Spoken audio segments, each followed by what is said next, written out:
que no había internet. Entonces no iba a tener Ah, clase. uy, cierto que con ustedes yo tuve problemas de internet, ¿cierto? Espérame, yo miro una cosa. Discúlpame, por favor. En lo de planificación, ¿fue que no pudimos ver la clase? ¿En planificación? Chicos, Llegamos hasta una parte. hasta una parte, entonces permíteme un momento y vamos a mirar. Sí, discúlpame. Entonces, planificación es esta. Vamos a mirar hasta qué parte se pudo. No me acordaba realmente.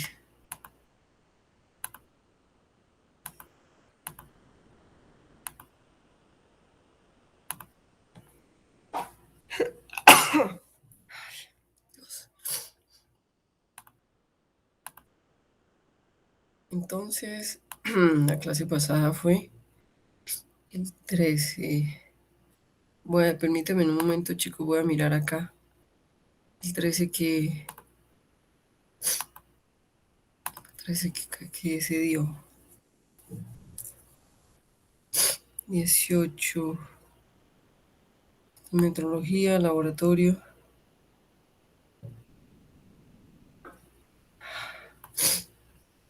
Listas. Esto es en metrología.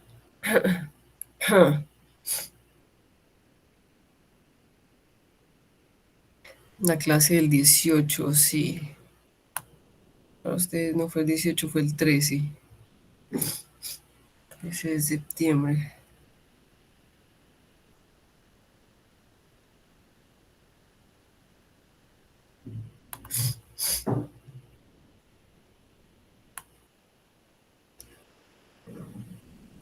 11. 13. Metrología. 13, 26. 4 de septiembre.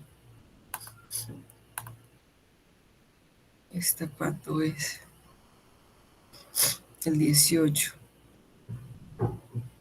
No, muchachos. Me hacen un favor, les pido el favor. ¿Hasta qué punto llegamos o no les puede dictar la clase realmente? ¿Qué me dicen ustedes? ¿Hasta qué punto llegamos de la clase?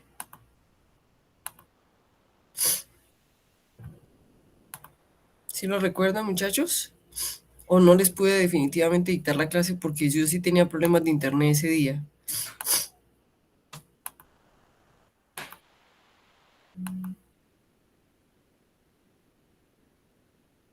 Profe, la clase no se pudo dictar. La clase no se puede dictar. Ah, bueno, no hay problema, chicos. Entonces vamos a dictar esa parte de la clase que no he podido dictar. Muchas gracias por acordarme. Listo, muy bien. Entonces, eso quiere decir, permítame un momento. Gracias. Así es. Vuelvo acá. Muy bien. Entonces, bueno,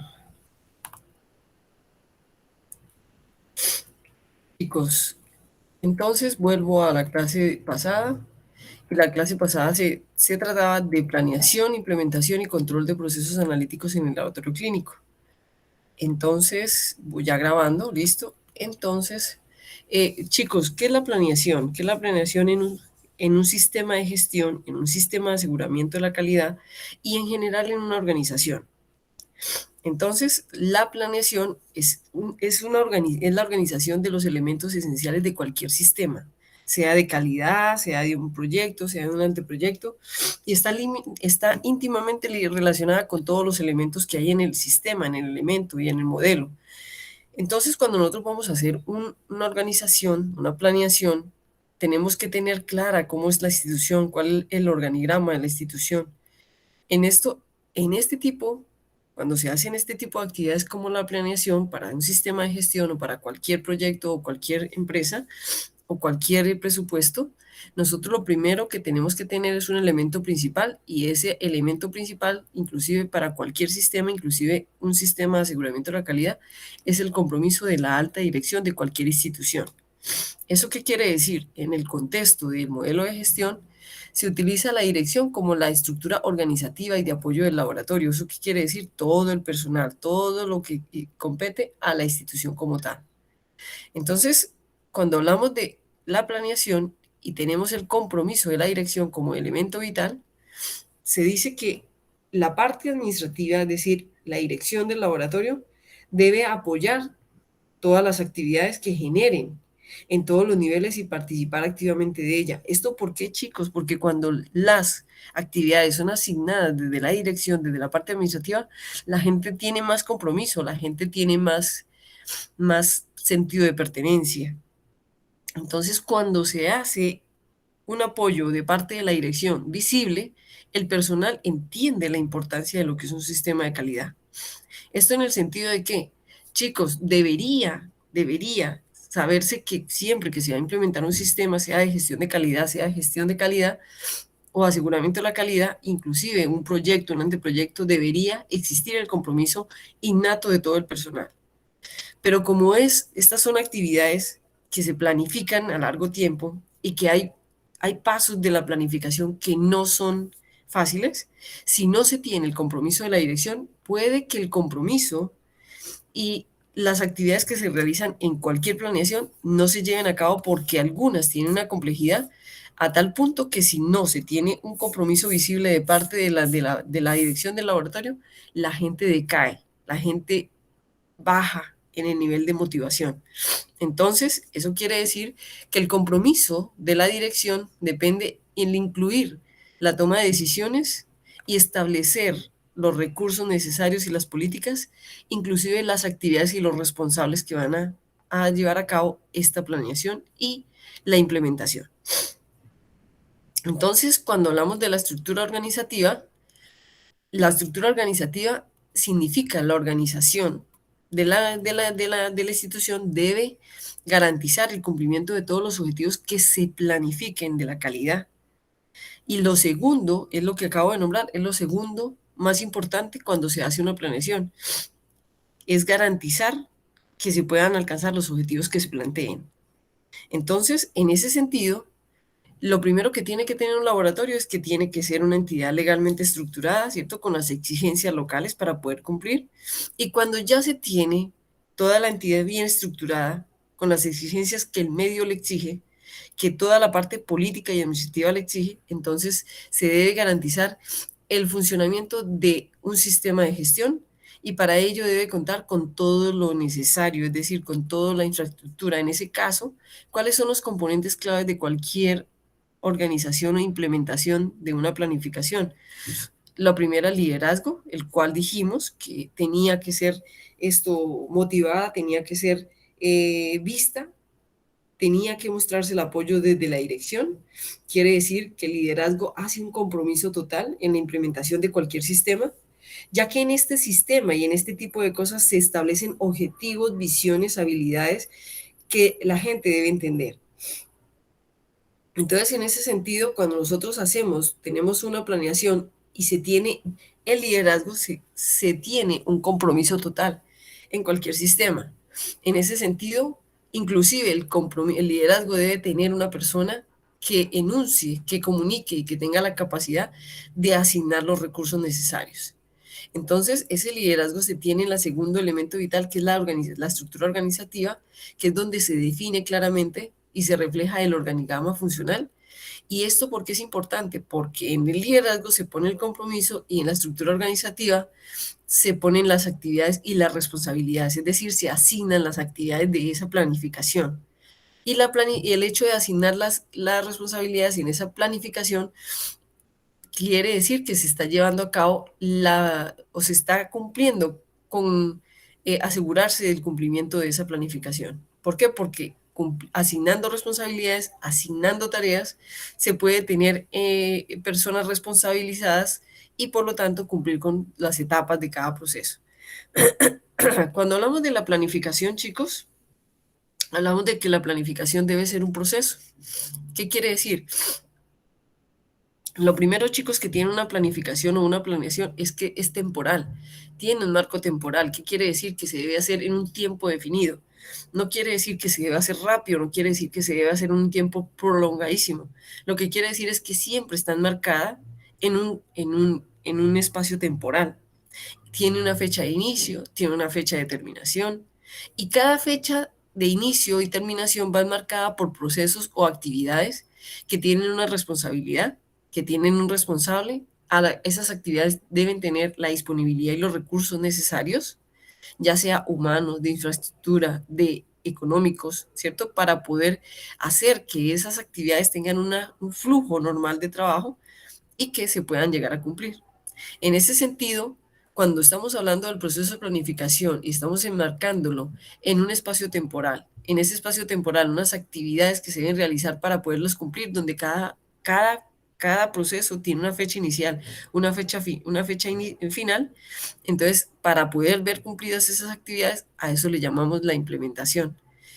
La implementación es cuando ya estamos enfrentándonos a esos procesos y a esas etapas que se planificaron, y en esos procesos y esas etapas se presentan problemas como son la adquisición de recursos, como son que los recursos no alcanzaron, como son algunas actividades complejas, y todos esos problemas que se van presentando tienen que ser capaces de solucionarse, o tienen que buscarse estrategias para poderse solucionar y alcanzar los objetivos de la gestión o del sistema que se está montando. ¿Eso qué quiere decir? Que cuando estamos implementando, no solamente debemos ser responsables de la actividad, sino que cuando ya hemos implementado las actividades, cuando ya hemos implementado las etapas, debemos seguir haciendo un seguimiento a esas etapas, a esos procesos. Entonces, eh, cuando nosotros damos un seguimiento a esos procesos, a esas etapas de la planificación, quiere decir que nosotros vamos a tener que hacer indicadores, que hacer evaluación de esos procesos en el tiempo, para poder garantizar que ese sistema que se implementó sigue funcionando y que es efectivo, que es bueno y que se debe mejorar. Y a ese proceso de seguimiento le vamos a llamar lo que ustedes conocen como proceso de mejora continua. ¿Hasta aquí alguna pregunta?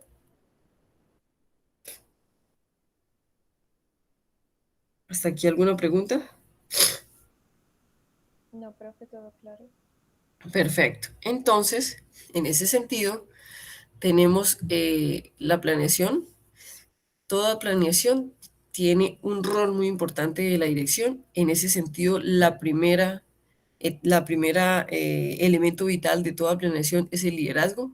Eso lo establecen las normas ISO, desde la norma 15189, que establece en este ítem, dice: la dirección del laboratorio será responsable del diseño, implementación y mantenimiento y la mejora del sistema de gestión de calidad. Entonces, la norma 15189 establece todo lo que hemos visto de las características que debe tener cualquier planificación, planeación e implementación de los sistemas de control en un laboratorio.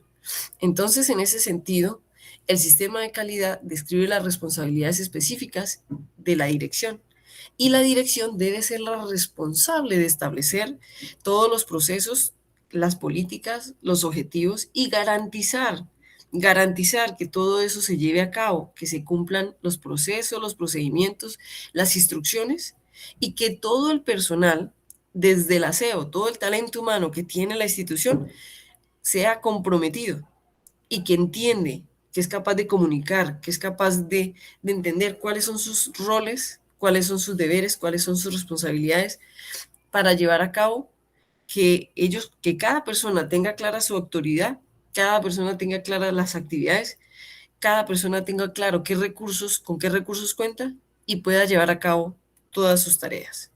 Entonces, eso es lo que establece el primer elemento vital de cualquier planeación en un sistema de gestión. El liderazgo significa que debe tener todo, y que la dirección es la encargada de suministrar esa información. Quiere decir que cuando ella es la encargada de establecer esa información o de comunicar esa información, ella debe ser la encargada de establecer las políticas, y debe ser la encargada de que todo el mundo lo comprenda, y debe tener un medio, ojo, de seguimiento para entender que la gente lo entiende. Ustedes me podrán decir: profe, ¿y cómo lo puede hacer la dirección? Muy fácil. La dirección no quiere decir que el gerente se vaya a poner hacer todo el sistema de gestión. No, el gerente debe designar unos responsables, unos coordinadores. A esas personas responsables debe asignarles unas tareas, unos objetivos, unos procesos, y debe comunicarle al personal que se va a iniciar a hacer un proceso de planeación en este sentido, digamos, de un sistema de gestión de aseguramiento de la calidad o de gestión de la calidad, y por lo tanto la gente debe estar enterada del liderazgo y de la tarea que va a hacer esa persona. ¿Para qué? Para que cuando esa persona necesite contar con el apoyo de alguien, una parte del talento humano, el talento humano sepa que se están elaborando esas actividades y que son primordiales para la institución. Entonces, en ese sentido, chicos, los directores del laboratorio son los que deben configurar la organización para apoyar cualquier modelo de sistema de calidad. Entonces, no solamente la parte administrativa de una institución debe designar un responsable, sino que debe estar enterado, debe estar en las reuniones, debe estar en el seguimiento. ¿Para qué? Para que se aseguren de que todo el personal sigue las políticas, de que todo el personal apoya, de que todo el personal aporta, de que todo el personal tiene los recursos disponibles para poder ejecutar las actividades que se van a llevar a cabo para poder cumplir con ese sistema, con la implementación del sistema. Entonces, cuando se dice que la dirección del laboratorio debe designar, entonces designa unos directores, unos coordinadores, unos gerentes, ¿cierto?, de calidad, que son los que ayudan a elaborar esas políticas, ayudan a hacer la planificación, ayudan a implementar el sistema, y que son los responsables de que los procesos de seguimiento se comuniquen y que todo el personal, inclusive el jefe del laboratorio y la parte administrativa, estén enterados de cómo va el proceso. En ese sentido, si se tiene ese liderazgo, quiere decir que todo el personal o talento humano, incluidos los técnicos, los del servicio, los de servicios, ¿cómo es que se le llaman a ellos? Servicios generales, los de servicios generales, conozcan la estructura organizativa de la institución, y que todos, en el momento en el que se necesite implementar un sistema de gestión, aporten, pongan su granito de arena, inclusive desde servicios generales hasta las personas que reportan los datos o los resultados a los clientes, es decir, a los médicos, a los pacientes, a los clientes de la institución.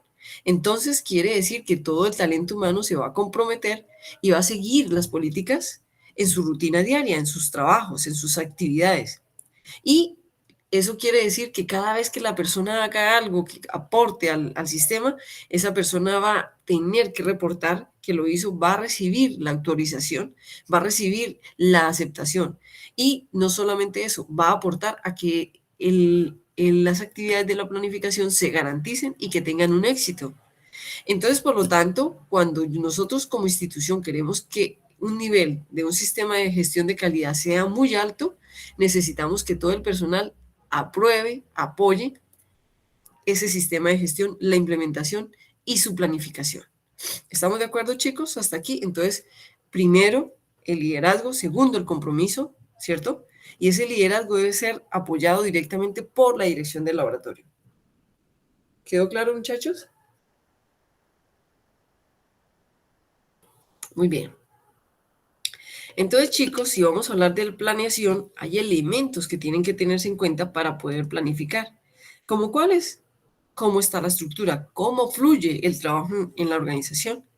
Entonces, en ese sentido, cuando yo hablo de la estructura, estoy hablando de cómo fluye, cómo es el trabajo. Entonces llega el paciente, se hace la toma de muestras, esa toma de muestras se transporta, luego la recibimos en el laboratorio se analiza, luego se reportan los resultados, luego se le pasa la información al paciente y estamos haciéndolo en vista al flujo de la organización, es decir, a lo que nosotros necesitamos, porque es en esa estructura donde se va a implementar el sistema de gestión o se va a elaborar los organigramas claros, completos, porque de esto depende que de todo el talento humano, inclusive desde la dirección, entendamos cuáles son las responsabilidades, entendamos cómo aportamos, entendamos cómo funciona la organización y de esa manera aportemos nuestro granito de arena a esa implementación.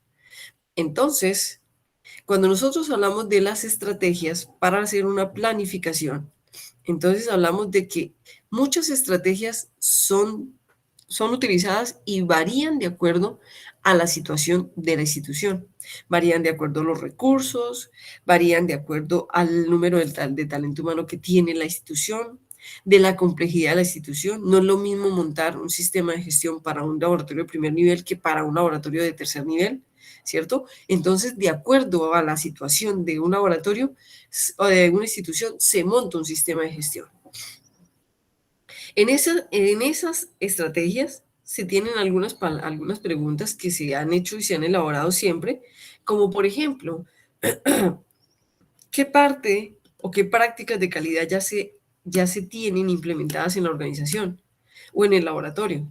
¿Para qué? Para poderlas hacer inherentemente parte del sistema en el que se está implementando, o para que si no existen, cómo poderlas reforzar o cómo poderlas implementar. ¿Estamos de acuerdo? Entonces, por ejemplo, cuando ya se tiene claro cuál es el nivel de conocimiento del personal, no solamente en el sistema de gestión, sino en todo el conocimiento que deba ser inherente a la implementación de una planificación o a la implementación de un sistema de gestión, que sea dado por etapas como debe ser. En ese sentido, nace la pregunta de cuál es el nivel de conocimiento, porque si no solamente hace falta establecer el conocimiento del sistema de gestión, las definiciones del sistema de gestión, cómo es un proceso de mejora continua, cómo capacitar al personal, también debo capacitar a mi personal en otros temas para poder cumplir con ese sistema de gestión.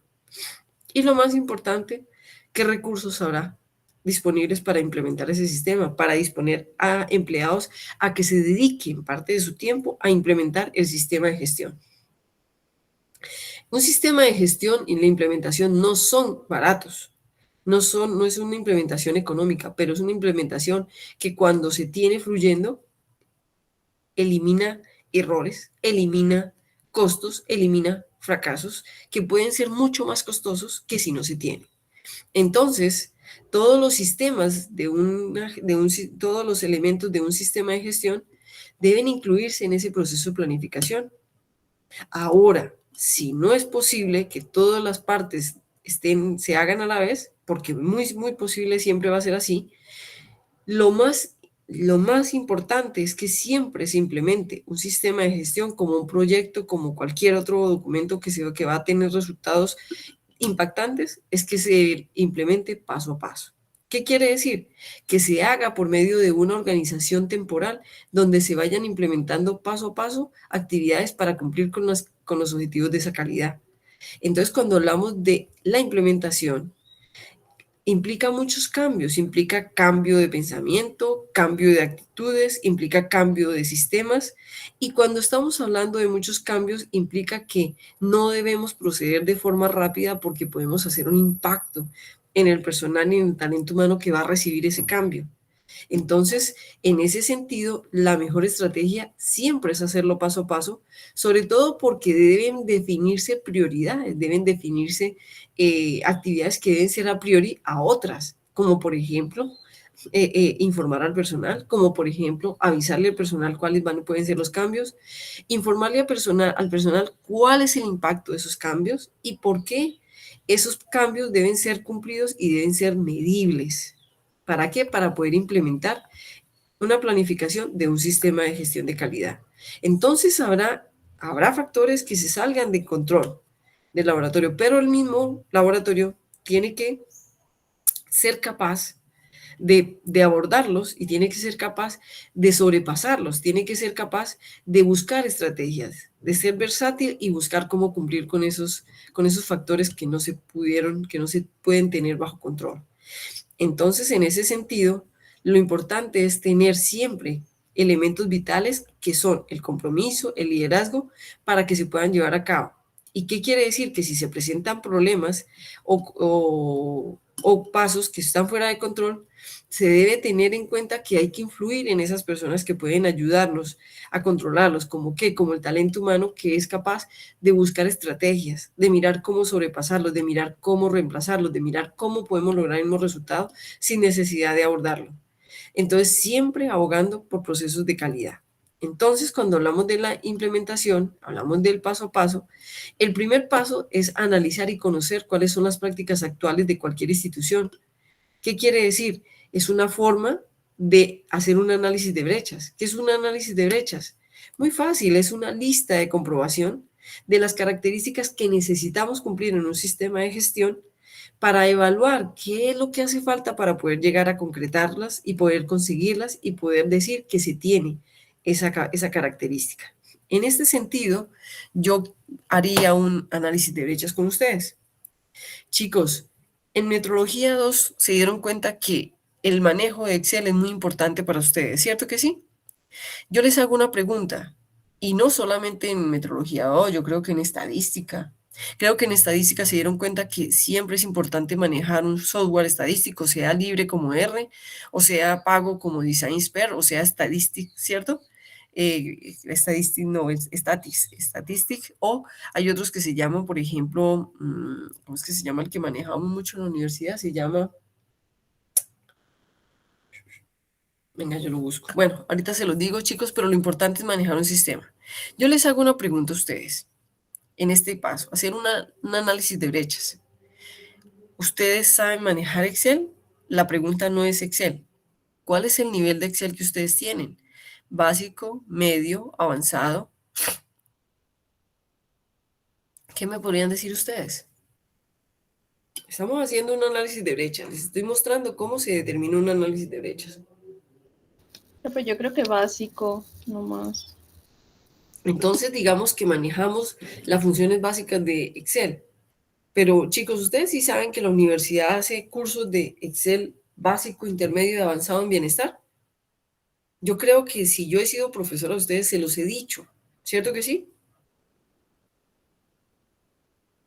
Sí, profe. Entonces la pregunta es, Alejandra, muchas gracias por contestarme, gracias por ayudarme. Entonces, eso significa, chicos, que si ustedes tienen, digamos, la oportunidad de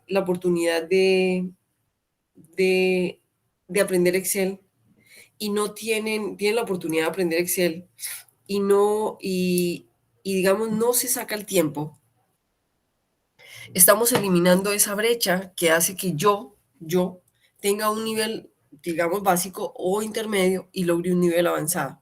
Entonces, cuando hacemos un análisis de brechas, cuando miramos en qué estado estamos y miramos qué hace falta y qué podemos hacer para gestionarlo, para poder cumplir con eso esa característica que necesitamos. Por ejemplo, otra pregunta que yo les hago, no me la vayan a contestar, chicos, pero ¿qué nivel de inglés tenemos? ¿Qué nivel de inglés en este momento? ¿Qué es tan importante el nivel de inglés tenemos? Entonces yo digo, personalmente, es que mi inglés es intermedio, mi inglés es avanzado, mi inglés es básico, pero yo necesito un buen nivel de inglés porque el medio me lo está exigiendo. Entonces estoy haciendo un análisis de brechas de mis capacidades profesionales, de mis competencias laborales. ¿Estamos de acuerdo? Entonces, es así como cuando nosotros estamos en una implementación de sistema de gestión de calidad que hacemos un análisis de brechas. Entonces empezamos a hacer actividades que se necesitan o una buena lista de comprobación de lo que se necesita para el sistema de gestión de calidad. Entonces empezamos a hacer una lista, por ejemplo, de plantear los objetivos, cómo saber plantear los objetivos de gestión de calidad, cómo implementar esas actividades para el sistema de gestión y hacemos una lista de comprobación. Y cuando estamos haciendo esa lista de comprobación, chicos, vamos haciendo un análisis de brechas. No lo sabemos, nos toca capacitar el personal, no lo tenemos, nos toca buscar quién nos lo capacite, quién nos ayude a implementar. Y así sucesivamente vamos haciendo un análisis de brechas que nos muestra qué es lo que nos distancia de lograr todas esos pasos, esas estrategias, y también nos da una vía, un camino con el cual nosotros podemos llegar a concretar que logremos eliminar esas brechas, es decir, acortar esas brechas. Si no las podemos eliminar, por lo menos disminuirlas. Entonces, en ese caso, se identifican todas las brechas o las distancias que nos alejan de lograr un objetivo en todas las áreas y nos ayudan a implementar el sistema de gestión de calidad. ¿Cómo es? Utilizando la información que facilita esta estrategia que se llama el análisis de brechas, que significa que nos está dando una lista de tareas, nos está diciendo cuáles se deben abordar, nos permite decir cuáles tienen mayor prioridad, nos permite establecer cuáles deben realizarse primero. Entonces, al determinar esas prioridades temporales, lo primero que se debe hacer es enfrentar o afrontar los problemas que puedan arreglarse fácilmente y proporcionar éxitos que se van logrando tempranamente y van levantando la moral, van mostrándole al personal que se puede implementar un sistema de gestión y que también deben evaluarse. Deben evaluarse el impacto de esos cambios y debe dársele prioridad a cada factor de acuerdo a la importancia de él en el sistema de gestión. ¿Me entendieron, chicos, cómo la estrategia de análisis de brechas? ¿Quedó claro? Entonces, cuando nosotros hacemos un análisis de brecha, chicos, y hemos elaborado y hemos dado prioridades, por ejemplo, hay unos problemas que se identifican en algunos laboratorios con mayor frecuencia en los análisis de brechas y son, por ejemplo, cómo gestionar, cómo hacer la solicitud de los análisis, cómo mejorar la solicitud de los análisis para que sea completa, para que la entendamos, para no cometer errores. Por ejemplo, cómo se gestionan las muestras, cómo hacemos que nuestro personal no competente sea competente. Entonces, por ejemplo, ¿qué es lo que le hace falta a mi personal para ser totalmente competente? ¿Qué es lo que le hace falta a mi personal para cumplir con todo lo que yo necesito? ¿Cómo están los controles de calidad? ¿Cómo son los procesos analíticos en el laboratorio? Por ejemplo, el registro y notificación de los resultados, cómo se está llevando a cabo, cómo se hace, y cómo es la gestión de reactivos y equipos, es decir, la compra, el uso, cómo se utilizan, cómo se gestionan. Entonces, todo lo que nosotros elaboremos en un análisis de brechas debe ser escrito, ya que esto aclarará las prioridades y nos dará un camino de cómo proceder en el proceso. Y debe contener, ojo, ese análisis de brechas debe contener actividades para los objetivos y las tareas que se deben desarrollar, debe contener responsabilidades, es decir, debe asignar responsables, debe tener en esos tiempos, en esas marcas temporales, en esos espacios temporales, debe tener una fecha inicial, una fecha final para cada actividad, debe tener presupuestos y recursos necesarios para esas actividades y, como les dije al final, debe tener una estrategia o una herramienta de seguimiento para poder implementar el seguimiento de ese progreso en la implementación de cualquier sistema o de cualquier otro sistema que se implemente. ¿Eso qué quiere decir? Que una vez redactado y acordado el plan, debe empezarse la implementación, dentro de los cuales en esa implementación se requiere del compromiso, quiere decir conseguir los objetivos planteados, desarrollar la implementación por etapas, quiere decir elaborar prioridades, determinar los recursos, es decir, suficientes o como estén para cumplir con las actividades, y si no están suficientes y están limitados, elegir actividades que puedan realizarse con los que haya y elaborar estrategias para conseguir los demás recursos disponibles o los que se necesitan, comprometer al personal, es decir, hacer una comunicación eficaz, una formación y una capacitación para que todo el personal tenga en cuenta todo y tenga claro qué es lo que tiene que hacer, y cumplir con el calendario establecido. Cuando decimos cumplir con esas actividades paso a paso, estamos diciendo que muchas veces se utilizan herramientas con las cuales establecemos las prioridades temporalmente, es decir, actividades que se van a cumplir para poder implementar esos procesos o esa planificación. En este sentido, les presento una de las herramientas que nosotros utilizamos mucho, que se llama el diagrama de Gantt.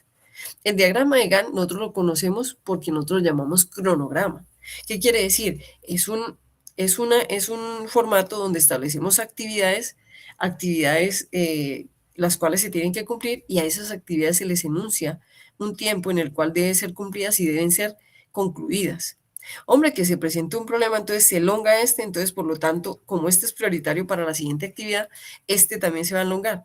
Pero la idea es estar cumpliendo con ese cronograma temporalmente para que siempre se lleven a cabo los momentos de fecha de iniciación y finalización a tiempo. ¿Es claro lo que he dicho hasta este momento? ¿Es claro, chicos? Muy bien. Profe. Ok, gracias. En ese sentido, cuando nosotros estamos implementando un sistema de gestión, tenemos que tener elementos de seguimiento. ¿Qué significa? tenemos que tener la capacidad de comprobar la eficacia de cada una de los componentes que se han ido implementando, de comprobar que ese sistema es adecuado y que funciona, porque si implementamos un sistema que no funciona, no va a servir. Entonces debemos ir haciendo un seguimiento continuo, un seguimiento simultáneo, un seguimiento que va a ir dándonos las pautas. Entonces, cuando hacemos ese seguimiento, a ese seguimiento le debemos nombrar un responsable de ese seguimiento. Normalmente, generalmente se le asigna a los coordinadores de calidad, pero no siempre el director de calidad o la dirección del laboratorio puede asignar otras personas distintas. Esa persona debe elaborar indicadores. ¿Qué quiere decir? Debe poder elaborar unas estrategias por medio de las cuales se mida la efectividad de cada proceso implementado, de cada etapa implementada, de manera tal que a lo largo del tiempo ellos me sirvan para hacer seguimiento de esos procesos o de esas etapas que se han ido implementando. Cuando se crea ese sistema o ese proceso de seguimiento, debe establecerse el número o la frecuencia de evaluación de ese seguimiento, es decir, cada cuánto se va a volver a hacer seguimiento y cómo se va a gestionar. Es decir, si los indicadores muestran que no se está cumpliendo, ¿cómo gestionarlo? Si los indicadores muestran que sí se está cumpliendo, ¿cómo mantenerlo? Si los indicadores muestran que hace falta, ¿cómo complementarlo? Entonces, cuando nosotros hacemos este proceso, también se pueden realizar por medio de auditorías. ¿Qué quiere decir? Que después de que se haga el seguimiento, se puede realizar auditorías y en las auditorías salen no conformidades que se tendrán que revisar por la dirección, porque las auditorías siempre le van a contar a la dirección del laboratorio o a la dirección de la organización cómo es el proceso, qué conformidades o qué no conformidades se presentaron, y constituyen también herramientas de seguimiento, porque de esas no conformidades o esas conformidades se pueden implementar indicadores y se pueden hacer herramientas de seguimiento también. En ese sentido, les comunico que también en los laboratorios, creando un sistema de gestión de calidad, se crean o se capacitan personales para hacer auditorías internas. ¿Qué quiere decir? Que dentro de mi institución vamos a tener personas que auditen otros procesos. Pero ¿qué características deben tener esos auditores internos? Deben tener la capacidad de conocer el proceso que van a auditar. Deben tener la capacidad de ser totalmente confidenciales con la información que se maneja en ese proceso, aunque no lo manejen. Y deben tener una imparcialidad tal que no importa si es el amigo, si es el compinche, si es un hermano el que está manejando el proceso, debe tener una imparcialidad tal que al hacer la auditoría por intervalos periódicos, esas auditorías sirvan para evaluar y para mejorar la implementación del sistema de gestión, tal y como lo exigen las normas. En este momento, el que más exige imparcialidad y confidencialidad, chicos, es la norma 17025, la última actualización. Esas fueron las mayores cambios o mayores efectos que hubo en la implementación y cambio de la actualización de la norma ISO 17025. Entonces, quiere decir que las revisiones por la dirección son un componente valioso en cualquier proceso de seguimiento. En este sentido, yo quiero recordarles que las normas que se implementan para hacer un sistema de gestión de calidad vienen de una familia de normas, dentro de las cuales la primera norma que implementa un sistema de gestión se llama la norma ISO 9000. Dentro de esta norma ISO 9000 nos dice que la familia de normas consiste en examinar los materiales, los sistemas, las estrategias de control de calidad. En este caso, vamos a hablar de laboratorio. Consiste en examinar los materiales de control de calidad de sustancias conocidas junto con las muestras de los pacientes para realizar el seguimiento de la exactitud y la precisión en un proceso analítico completo. ¿Esto por qué? Porque muchas veces la parte analítica de un laboratorio es la parte más robusta de un laboratorio. Es la parte, digamos, que la que mueve el negocio, el goodwill. Entonces, por lo tanto, se habla que cuando vamos a implementar un sistema de gestión es todo, es completo, no es solamente la parte analítica, sino que se les establece en la norma 9000 cómo ella establece, cómo se hace un seguimiento desde lo que ustedes entienden. ¿Qué quiere decir? Que muchos de esos materiales, procesos, seguimientos que se van a examinar en el sistema de gestión deben ser necesarios para el propósito de una acreditación, el propósito de implementar cualquier sistema de gestión de la calidad. En este sentido, chicos, si hablamos desde los controles de calidad, que son parte de esos sistemas de gestión que no me permiten no equivocarme en la parte analítica, me permiten detectar errores en la parte analítica, desde 1981, la Organización Mundial de la Salud utilizó este tipo de definiciones, este tipo de estrategias como control interno de la calidad. Y lo definió como un conjunto de procedimientos que evaluaban continuamente el trabajo del laboratorio y los resultados obtenidos. ¿Qué quiere decir? Pues yo paso el control y verifico si mi método está funcionando. Cuando yo paso un control y el control me da, quiere decir que yo puedo correr con cierta seguridad los ensayos de ese día o las pruebas de ese día. Entonces, por lo tanto, cuando yo cumplo con ello, yo paso esos ensayos de ese día y sé que puedo con confiabilidad procesarlos, en ese sentido, yo sé que ya estoy cumpliendo con parte de ese procedimiento con el cual yo estoy haciendo parte de un sistema de gestión de calidad. ¿Por qué? Porque el control interno me permite ver que mi método funciona, me permite ver que los resultados que voy a entregar tienen confiabilidad, me permiten ver que el equipo funciona, que está calibrado, entre otras cosas que hacen parte del sistema de gestión de calidad. ¿Estamos de acuerdo? Entonces, dentro de estos términos se conoce el control de calidad o lo que ustedes conocen como el control interno de calidad, que muchas veces se utilizan de forma intercambiable o se utilizan de forma general, ¿cierto?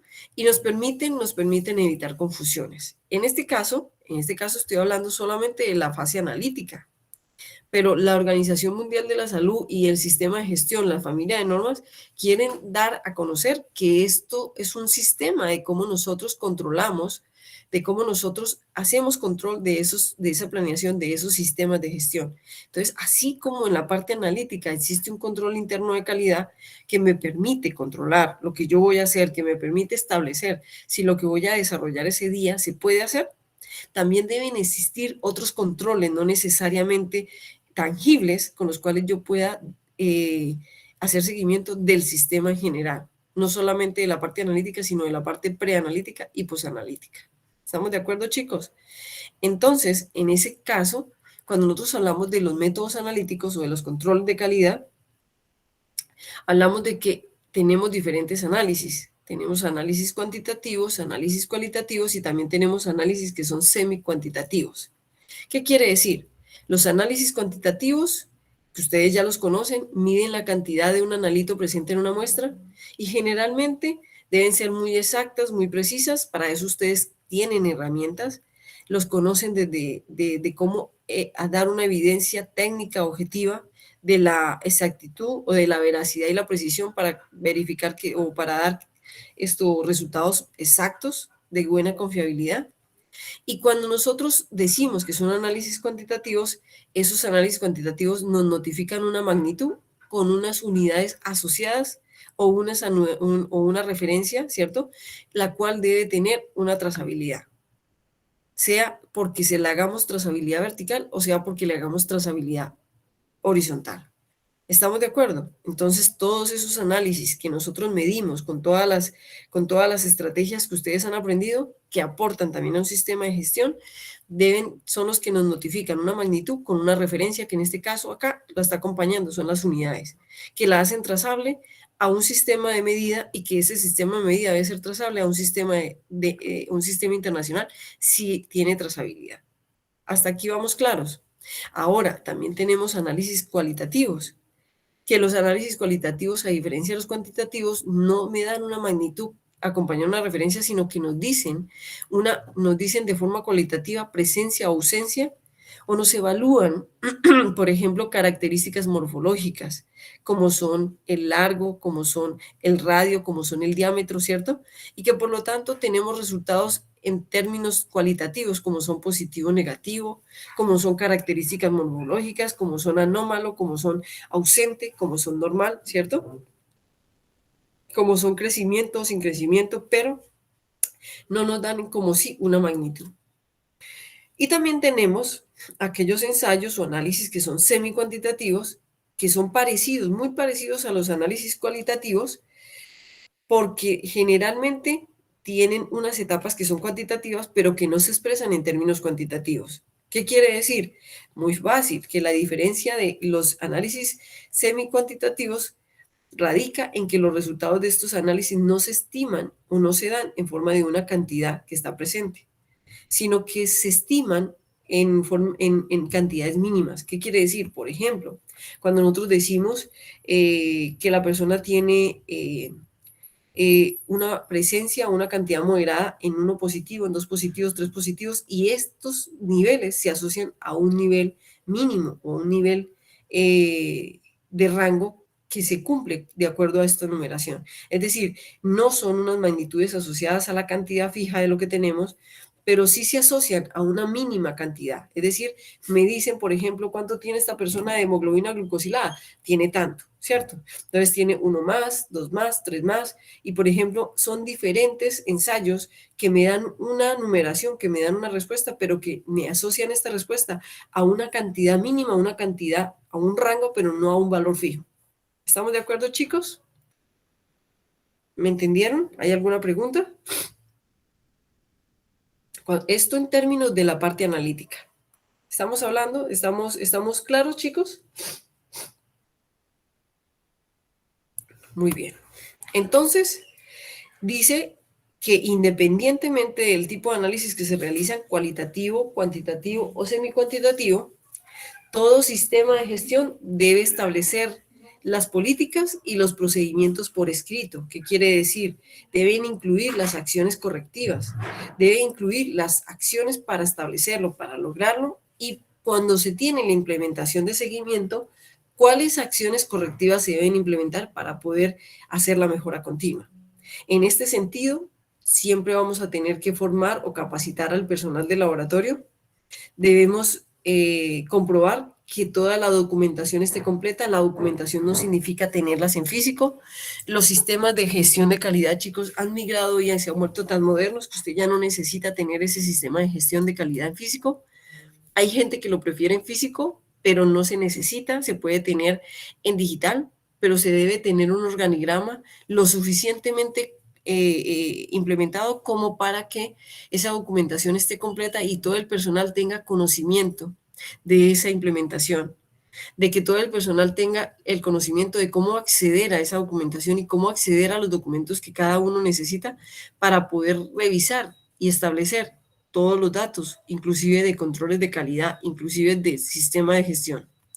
Entonces, si seguimos hablando de la parte analítica, no la parte pre y post analítica, decimos que los análisis cuantitativos miden la cantidad de un analito presente en la muestra y las mediciones tienen que ser veraces y precisas, eso quiere decir exactas. Entonces, como los análisis cuantitativos tienen valores numéricos, en ellos es posible realizar estadísticas con los resultados. Ustedes ya lo saben hacer, pero con los resultados de los controles de calidad. Y esos resultados, esas estadísticas de los controles de calidad nos permiten analizar si hay procedimientos o datos fuera de control, o si hay procedimientos que están dentro del control del laboratorio, y esto se hace con el fin de calcular los límites aceptables del material de control. Nos permiten controlar el flujo de ese control, nos permiten controlar la vida útil de ese control, nos permiten establecer estrategias de seguimiento para analizar la continuidad del trabajo con ese control y de poder establecer las muestras de los pacientes y comprobar que esas muestras están dentro de los intervalos del método analítico y establecidos por todo el sistema de gestión, o lo que nosotros llamamos la validación del método o la calibración de los instrumentos. ¿Eso qué quiere decir? Que como parte de cualquier sistema de gestión de calidad, el laboratorio debe establecer los programas de control de calidad para los análisis cuantitativos y en general para todos los procesos del sistema de gestión. ¿Qué quiere decir? Evaluar cada análisis. De esta manera permite al laboratorio determinar si los resultados de los pacientes son exactos y son fiables. Y eso es lo que logramos con un buen sistema de calidad implementado en la parte analítica. Entonces ustedes dirán, profe, pero usted nos está hablando solamente de la parte analítica. No, les estoy dando un ejemplo con la parte analítica, un ejemplo que ustedes pueden vivir, un ejemplo que ustedes me pueden entender. ¿Por qué? Porque esto ustedes lo llevan a cabo y lo entienden. Ustedes lo han visto en química clínica, lo han visto en metrología 2 y por lo tanto es fácil de entender que cuando yo tengo un control interno, ese control interno me establece si yo puedo trabajar o no puedo trabajar. si tengo datos dentro o fuera de control. Y él mismo me permite establecer las actividades con las cuales yo puedo establecer las mejoras continuas, las acciones correctivas.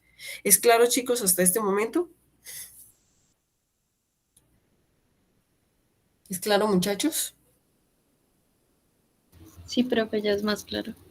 Exacto. Entonces, cuando nosotros tenemos una forma de implementar ese seguimiento o de implementar ese control, entonces sabemos que al implementar esos controles, nosotros, por ejemplo, establecemos políticas, como por ejemplo, profe, en los métodos analíticos se establecen políticas, sí, ustedes establecen políticas en los procedimientos analíticos cuando ustedes establecen cuál va a ser la exactitud con la que usted va a entregar los resultados, cuáles van a ser esos parámetros de desempeño con los cuales ustedes entregan esos resultados, cuáles son los procedimientos que ustedes siguen para poder entregar esos resultados con esos parámetros de desempeño.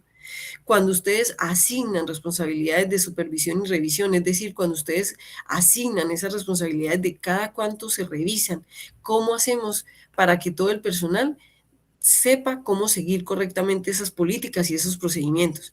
Entonces, en ese sentido, si hablo de la parte analítica, yo puedo decir, es que el analista debe pasar el control le va a permitir establecer si puede trabajar o no puede trabajar, el mismo control le va a poder establecer estadísticas de si logra los parámetros de desempeño en el método analítico. ¿Por qué? Porque tiene cómo calcular los parámetros de desempeño, el sesgo, la desviación estándar, el coeficiente de variación, y con todos esos va a poder hasta, digamos, en todo el sentido, implementar hasta la incertidumbre del método. Y con todos los parámetros de desempeño, él puede utilizarlos como una forma de controlar el proceso. Entonces, cuando hablamos desde la parte analítica, estamos hablando de que seleccionamos un buen material para el control de calidad. Desde que nosotros seleccionamos un buen material para el control de calidad, estamos implementando el sistema de gestión. Estamos estableciendo esos intervalos de control para ese material. Estamos diciendo cada cuánto lo vamos a utilizar, cómo lo vamos a utilizar. Eso se llaman políticas y procedimientos. Entonces, con respecto a eso, entonces también le hacemos un seguimiento. Entonces, en ese caso, hay formas de hacer seguimiento a la parte analítica con los controles de calidad, que es, por ejemplo, elaborar los gráficos de Levin-Janis. En ese sentido, cuando nosotros elaboramos los gráficos de valores de control de Levin-Janis, que es algo muy simple, muy sencillo, que es simplemente tener el valor del control y mirar qué tanto se alejan los datos de ese mismo nivel, de ese mismo control de calidad en el tiempo, entonces estamos elaborando unas estrategias de seguimiento y establecemos con esas estrategias de seguimiento cómo supervisar los valores de ese mismo control, cómo aplicar medidas correctivas si ese control se me sale o se me sale fuera de control, y cómo mantener esos registros y cómo aplicar las diferentes acciones correctivas. Cuando nosotros hablamos de esos materiales de control o de control de las sustancias, hablamos de que los controles se analizan generalmente a la vez, en forma simultánea con las muestras de los pacientes. Es decir, cuando implementamos un seguimiento, el propósito es validar la fiabilidad de ese análisis. ¿Para qué? Para no cometer errores y no hacer ensayos que no vayan a tener la fiabilidad necesaria.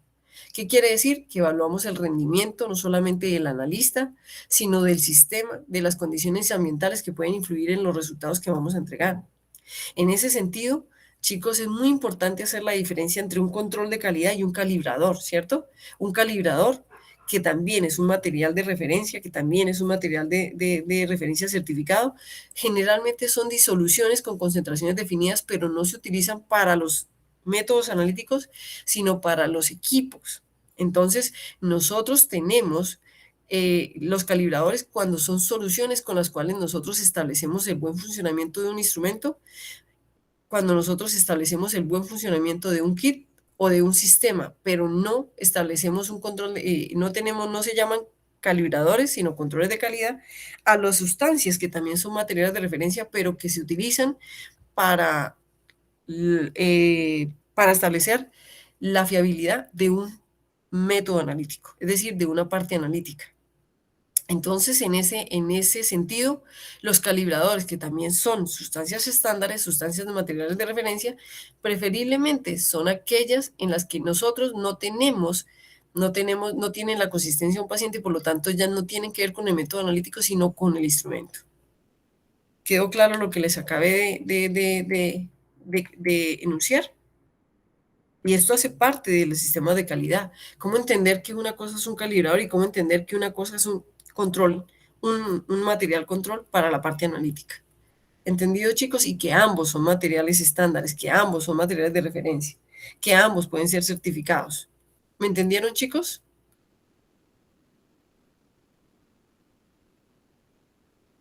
Ok, ¿cuáles son las características que tiene que tener cualquier material de control? Cualquier material de control. Entonces dice, los materiales de control deben ser adecuados para el análisis de diagnóstico deseado. ¿Qué quiere decir?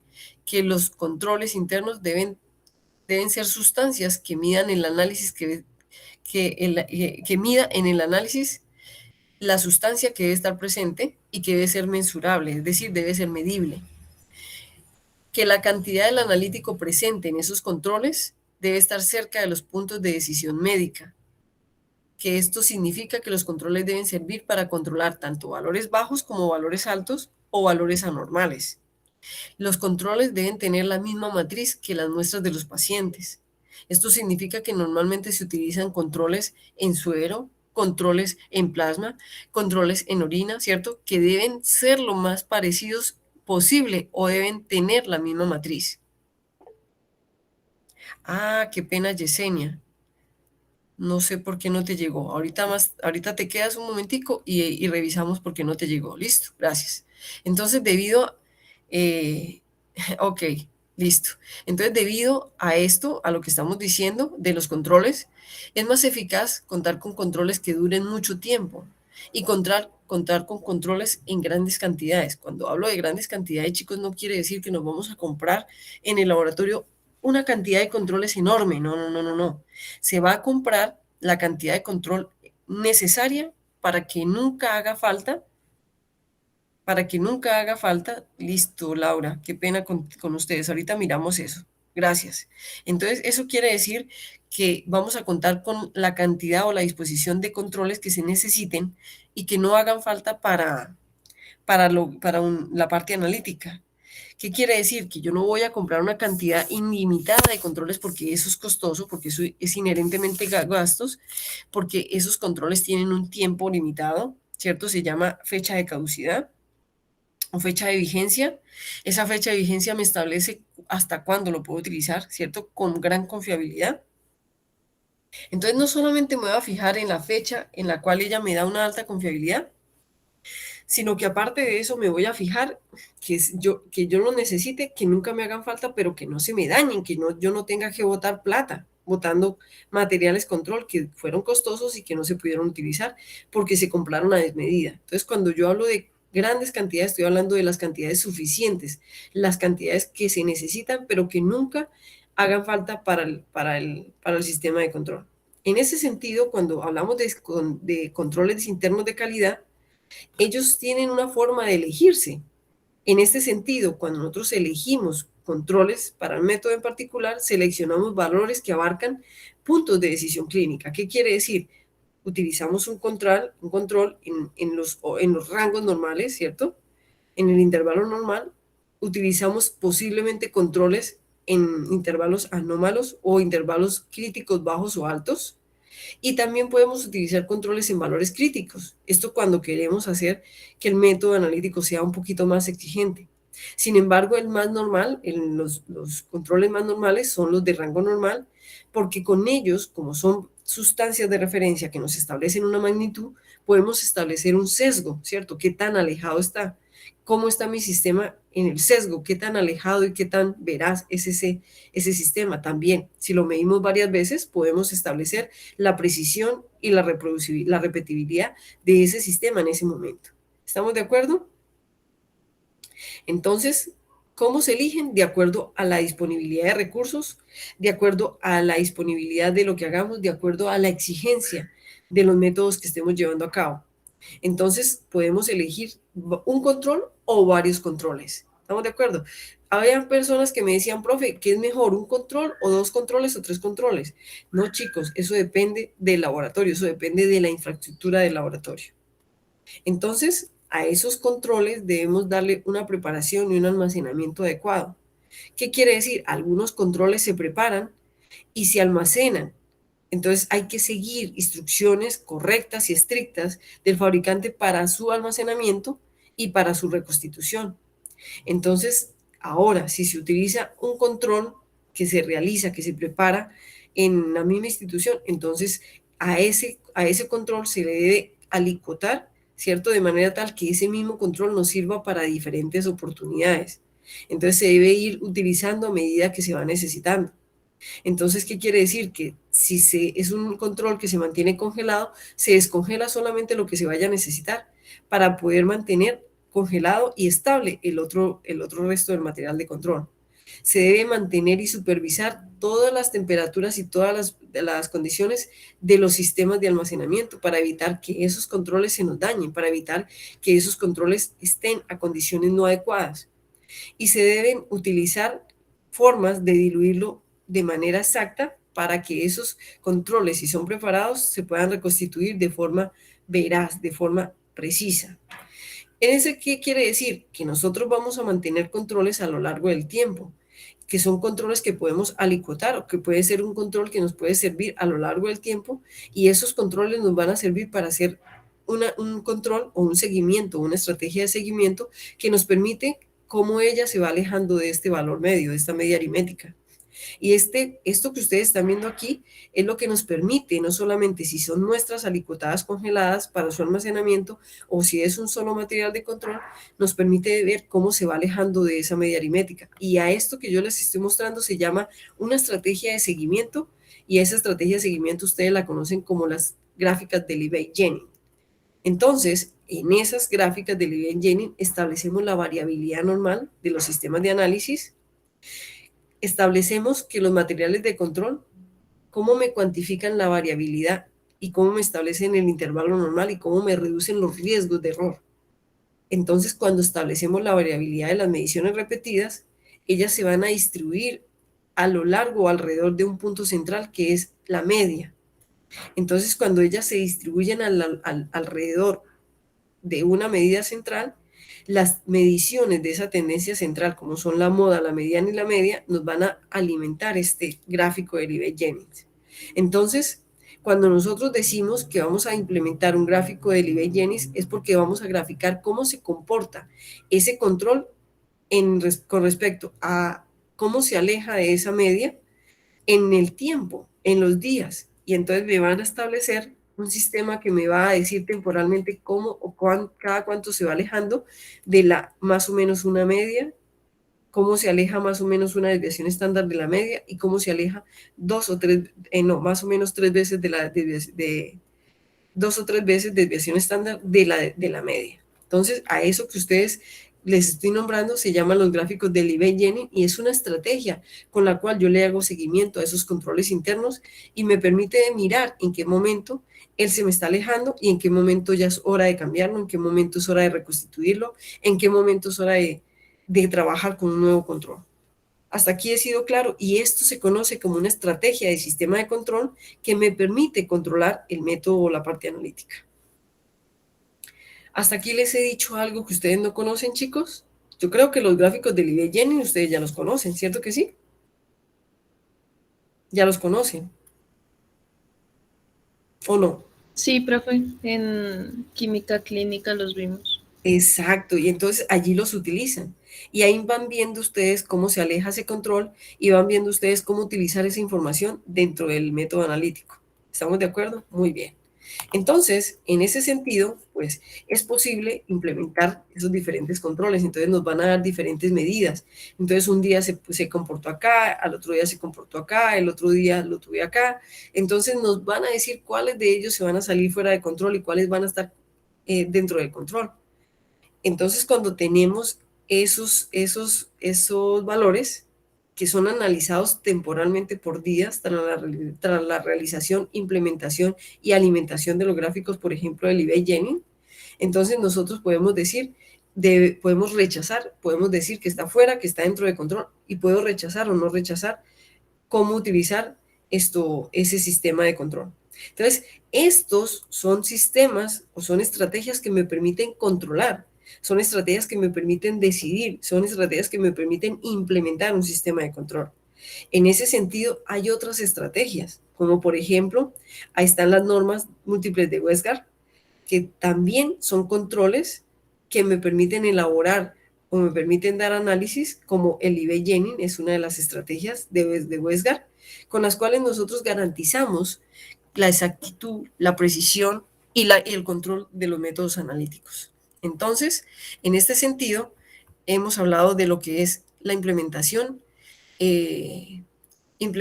planeación, organización, implementación de un sistema de gestión de calidad. Yo me centré mucho en la parte analítica, chicos, pero quiero que ustedes tengan claro que así como nosotros tenemos métodos para hacer un sistema de control y de seguimiento en la parte analítica, también la parte preanalítica y la parte posanalítica debe poder establecer indicadores de gestión para todas las otras, así no sean controles tangibles, así no sean sustancias tangibles. Debe haber una forma de establecerlo, como cuáles, como la satisfacción del cliente, como cuáles, como el cliente qué tan satisfecho se siente, como cuáles, cuántos resultados se han entregado, cuántos resultados han sido erróneos, cuántos, y así sucesivamente. Es decir, deben existir las herramientas y las estrategias de control. Chicos, ¿hay alguna pregunta con respecto a lo que acabamos de ver? ¿Hay alguna preguntita?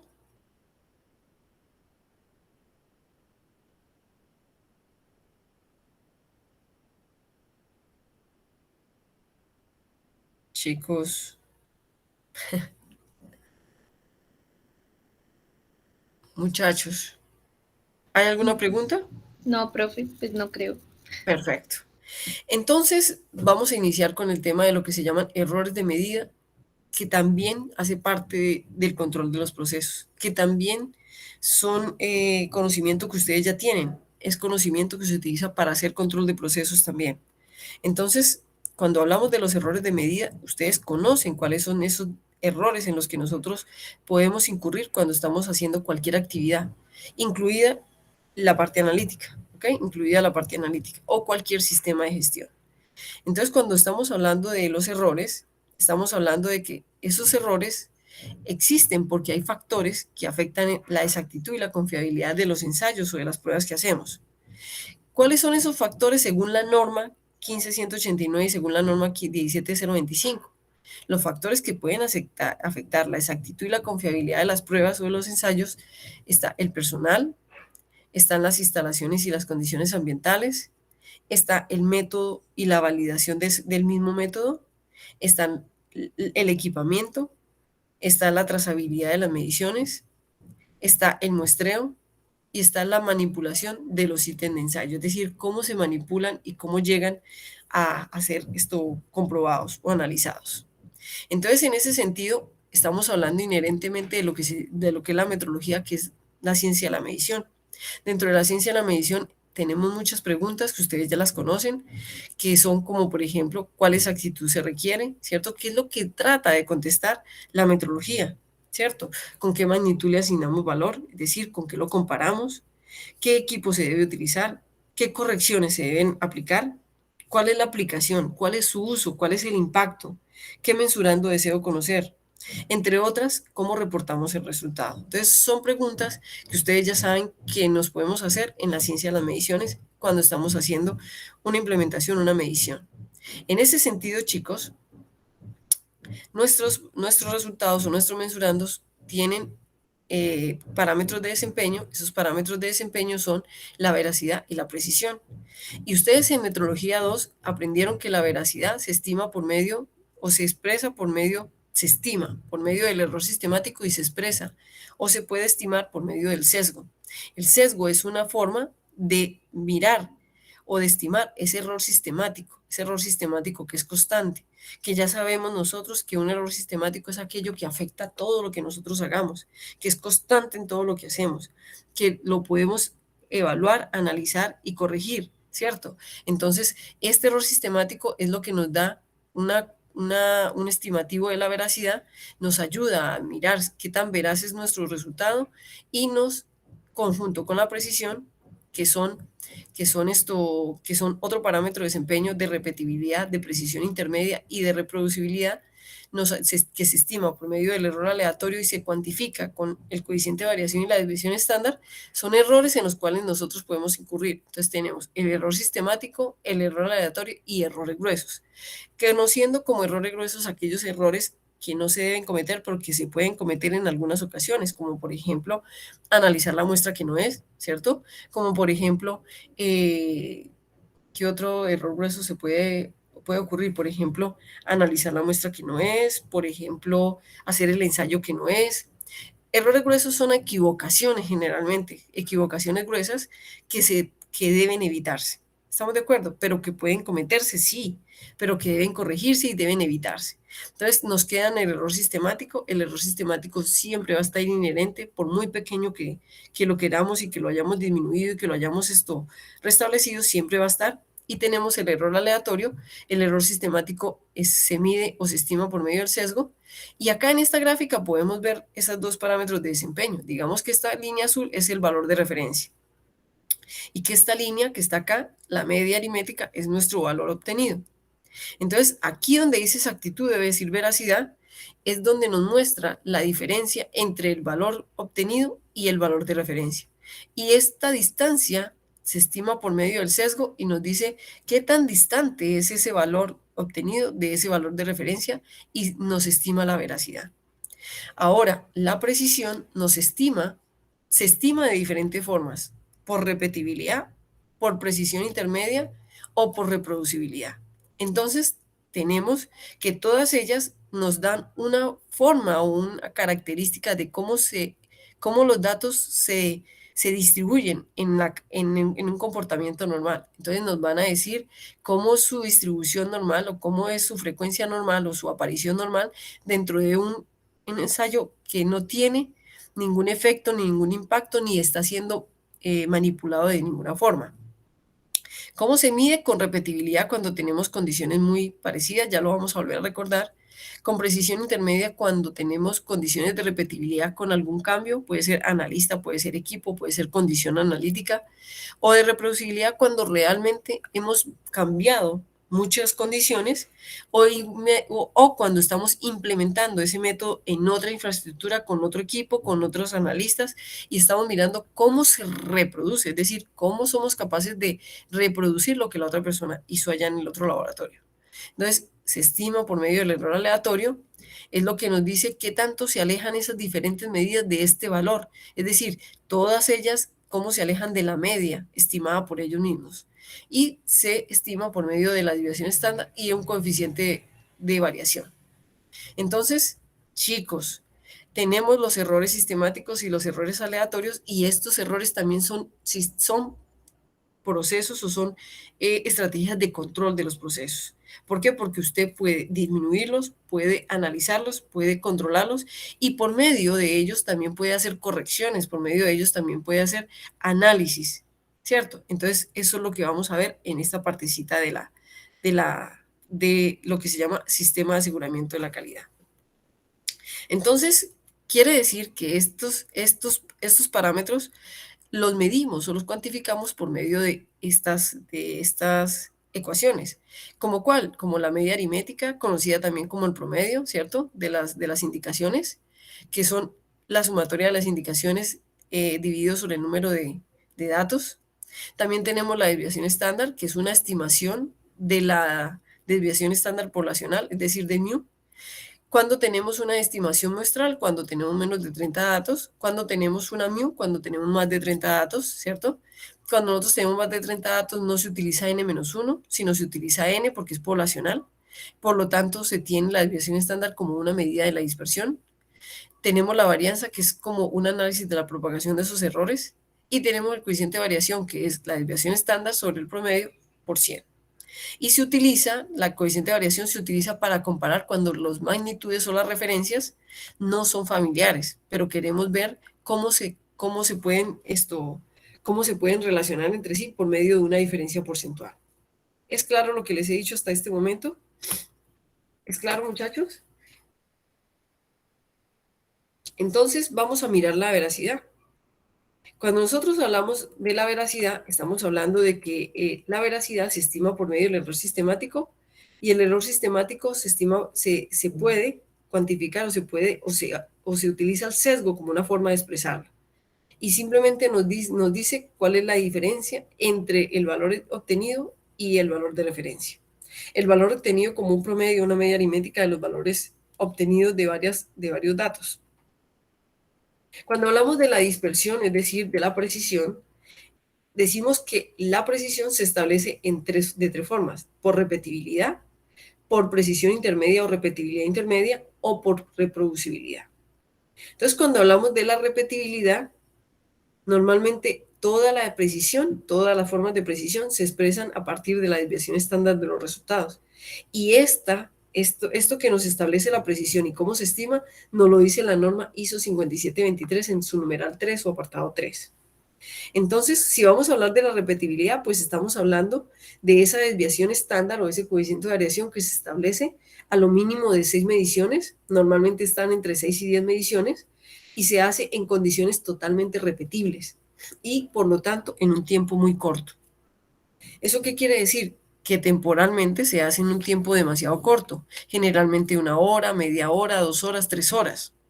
Entonces, ¿qué es lo que tiene las condiciones de repetibilidad? Que todo es igual. El analista lo hace de la misma manera, iguales condiciones, igual laboratorio, el mismo instrumento, en un tiempo relativamente corto.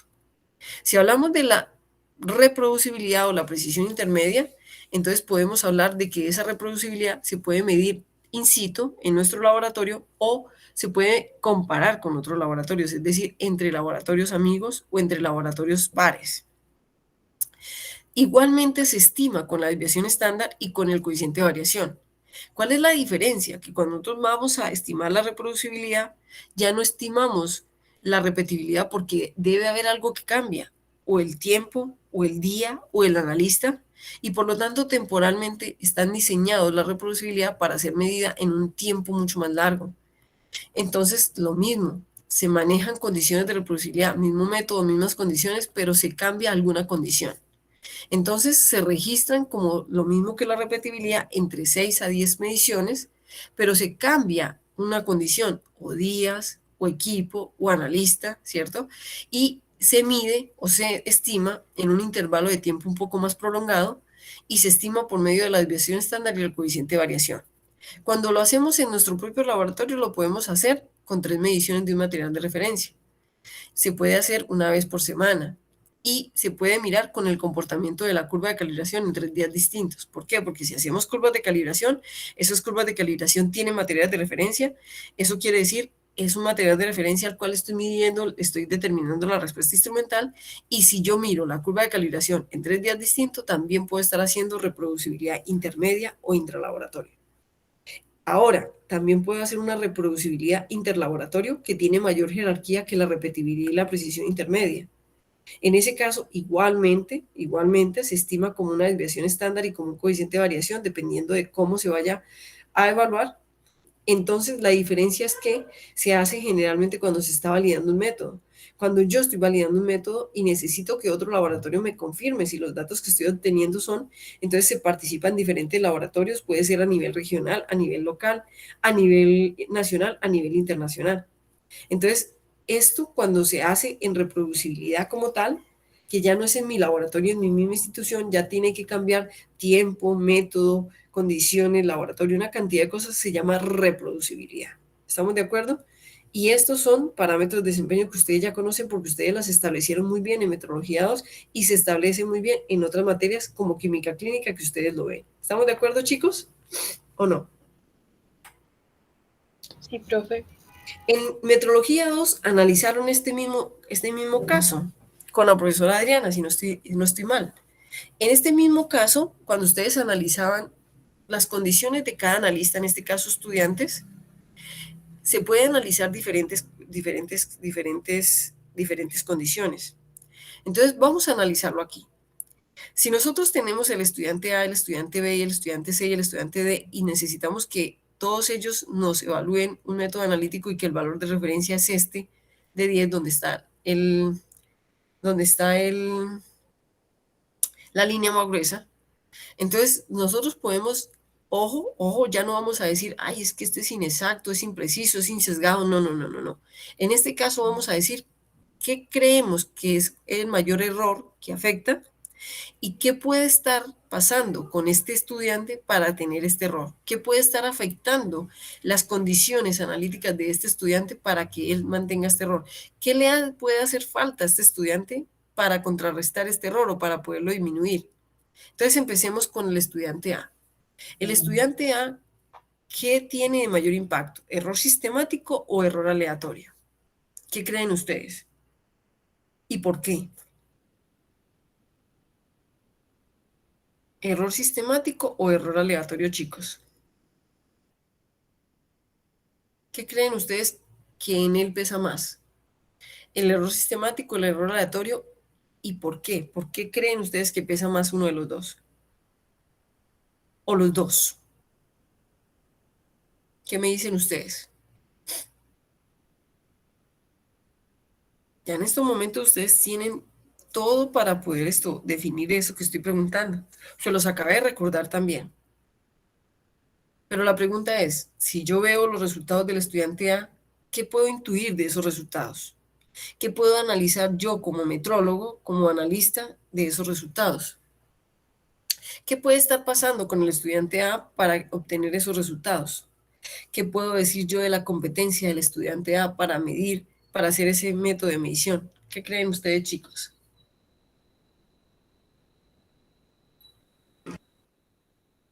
Profe, es un error sistemático. ¿Es un error sistemático? Sí. Entonces, la pregunta es ¿por qué, Juliana? ¿Por qué es un error sistemático? ¿Qué es lo que a ti te da pie para decir que es un error? Yo te digo que sí es así. El mayor error que tenemos ahí es sistemático. Yo podría decir que él tiene muy poco error aleatorio. ¿Por qué? Porque él es muy preciso, ¿cierto? Entonces, al ser muy preciso, el error aleatorio es muy pequeño, demasiado pequeño. Entonces, el mayor impacto de él es el error sistemático. La pregunta es ¿por qué? Digámoslo en términos correctos, ¿por qué? Sí tiene mayor error aleatorio, tiene razón, pero ¿por qué?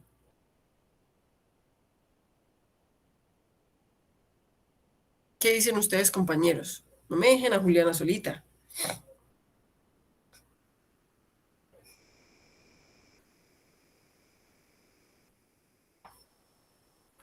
Un momentico, chicos.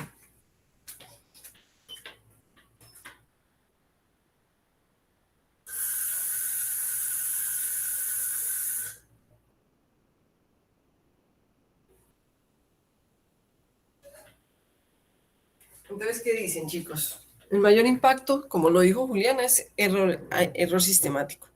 ¿Pero por qué? Analicemos por qué. ¿Qué puede estar afectando a ese estudiante para error sistemático? ¿Qué significa cometer un error sistemático? ¿Qué significa que yo voy a tener un error con ese impacto? Profe, de pronto está utilizando un instrumento desgastado. Exacto, Juliana.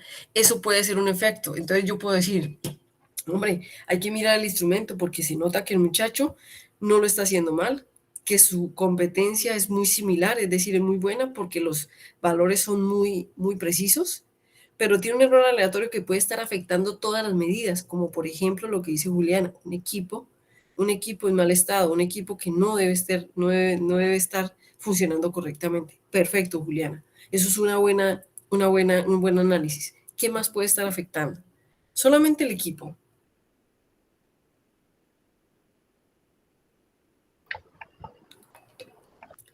¿A chicos? Ya en estos momentos, muchachos, ustedes tienen una cantidad para analizar ahí impresionante. Hombre, que él preparó mal un reactivo y el reactivo van todas las muestras. Entonces, todos los datos van a tener inherentemente el mismo error. Otro efecto. ¿Qué más, chicos? Ya Juliana les dio uno, yo les di otro. ¿Qué pueden decir ustedes?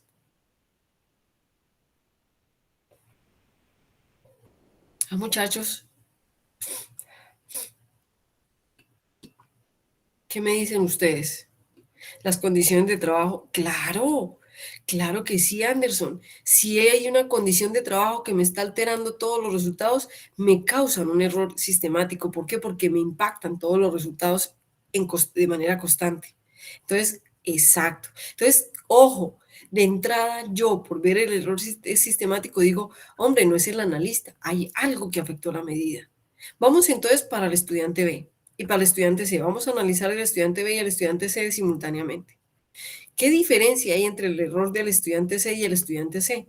¿Cuál es el estudiante C? ¿Qué errores tiene el estudiante C o qué error tiene con mayor impacto el estudiante C que el estudiante B?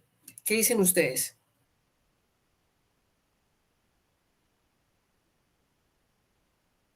Ah, chicos.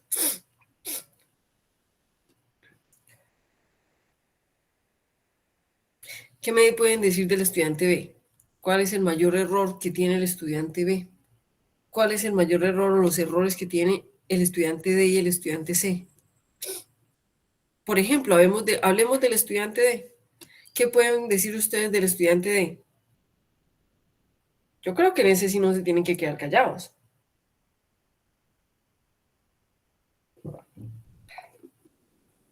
Anderson, ¿en errores aleatorios estás hablando del estudiante B o del estudiante C? ¿O de cuál?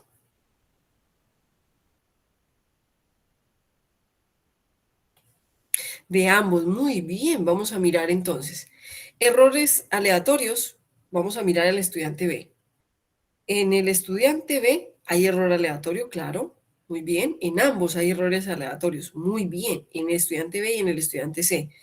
Cuando nosotros vemos un error aleatorio en unos resultados obtenidos por un analista, ¿qué podemos pensar? Ya no es algo que afecta a todas las medidas de forma constante. Entonces, ¿ya qué podemos pensar? ¿Qué debemos pensar sobre el método, sobre el analista? Ustedes, ya, digamos, microbiólogos con una capacidad metodológica altísima, ¿qué pueden pensar ustedes?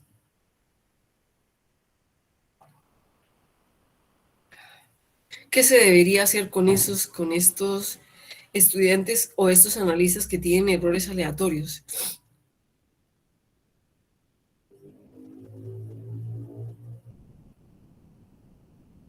¿Qué podríamos hacer, chicos? ¿No deberíamos hacer nada? Muy bien, capacitación del método trabajado.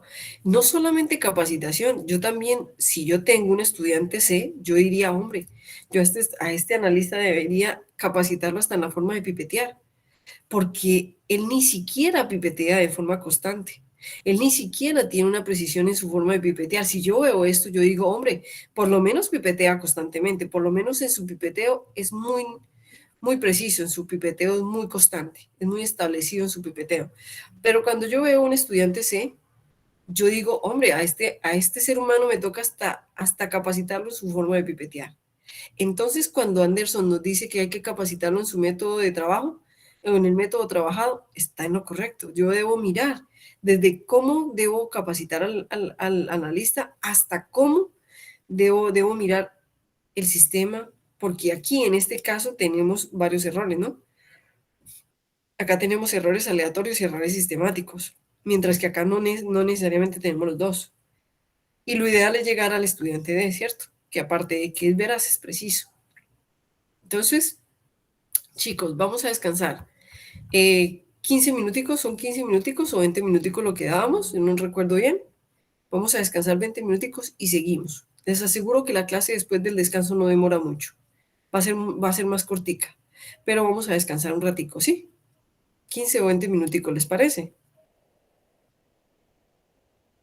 Listo, profe, gracias. Chicos, entonces, ¿qué? ¿15 minuticos? ¿O cuánto era el tiempo era que dábamos? 15 daba, profe. 15, entonces nos vemos a las 5:01 o a las 5 de la tarde, ¿sí? ¿Les parece? Listo. Bueno, chicos, entonces yo voy a estar acá. Cualquier cosa, me prenden el micrófono, yo voy a estar acá. Pero vamos a descansar 15 minuticos, ¿les parece? Bueno, gracias.